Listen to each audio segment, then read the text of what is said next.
اگر کوئی انسان کسی کو مشورہ دیتا ہے تو ضروری نہیں کہ اس مشورے میں خیر اور بھلائی ہو.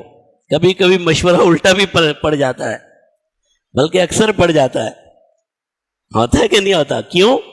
کیونکہ بیچارہ انسان ہے، اس کا علم محدود ہے، اس کا تجربہ محدود ہے. وہ اپنے تجربے کی روشنی میں، اپنے علم کی روشنی میں، اپنی زندگی کی روشنی میں آپ کو کوئی مشورہ دے رہا ہے.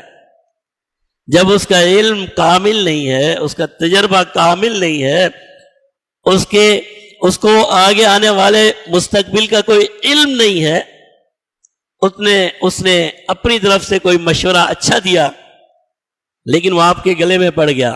آپ نے کہا بھئی مولوی صاحب اچھا مشورہ دیا کہ پہلے سے بھی زیادہ مصیبت آ گئی. تو میں کیا کہوں گا، اللہ کے بندے، میں نے تو اپنی طرف سے جو صحیح سمجھا وہ آپ کو بتایا. اب مجھے تو پتہ نہیں ہے نا مستقبل میں کیا ہوگا، مجھے تو پتہ نہیں ہے نا کہ اس کا رد عمل کیا آئے گا. ایک ہی ذات ہے جس کے لیے مستقبل بھی ماضی کی طرح، جس کے لیے حال بھی ماضی کی طرح، جو کائنات کی ہر چیز کو جانتا ہے، جس کا علم مکمل کامل، جس نے علم کو پیدا کیا، جس نے علم کو پیدا کیا، جس نے تجربات ہماری زندگی میں عطا کیے. جب وہ ذات انسان کو کوئی مشورہ اور انسان کے لیے کوئی حکم ارشاد فرماتی ہے تو یقیناً وہ اس بات کی دلیل ہے کہ سراسر یہ چیز نفع کی ہے، کیونکہ اس ذات کا، اس اللہ کا علم لامحدود ہے، اس کا علم مکمل اور کامل ہے. میرے اور آپ کے مشوروں میں وہ چیز نہیں ہے، وہ تاثیر نہیں ہے جو اللہ رب العزت کے احکامات اور ارشادات میں ہے.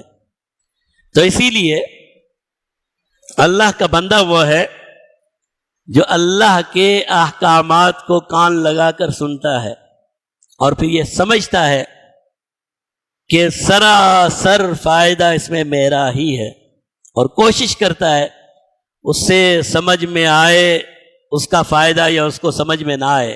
اس کے رب نے کہا ہے نا، اس کے رب نے کہا ہے.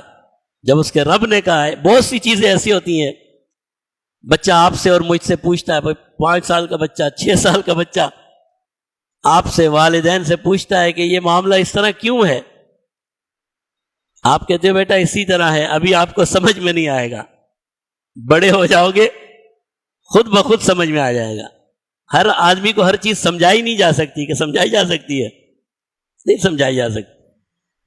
جب وقت آتا ہے انسان خود ہی سمجھ جاتا ہے. تو اگر اللہ نے کوئی حکم ارشاد فرمایا، اللہ نے کوئی مشورہ ارشاد فرمایا، تو پھر اس کی تاثیر، اس کا فائدہ، اس کا نقصان میری سمجھ میں آئے یا نہ آئے، لیکن میرا یقین اور ایمان یہ ہونا چاہیے کیونکہ میرے رب نے یہ کہہ دیا. اب سراسر فائدے کی چیز یہی ہے، اس کے علاوہ میرا فائدہ کسی چیز میں نہیں، اس کے علاوہ میری منفعت کسی چیز میں نہیں. اور اگر اللہ نے کسی چیز سے روک دیا تو انسان یہ سمجھے کہ سراسر نقصان کی چیز ہے. لوگ کتنے بھی فائدے بتائیں، لوگ کتنے بھی فائدے بتائیں، جب رب نے کہہ دیا کہ یہ فائدے والی چیز نہیں ہے تو نہیں ہے. پھر آپ کو چاہے آپ اپنی آنکھوں سے اس کے فائدے دیکھیں، اپنی آنکھوں سے اس کا فائدہ دیکھیں، پھر بھی نتیجہ اس کا برا ہے.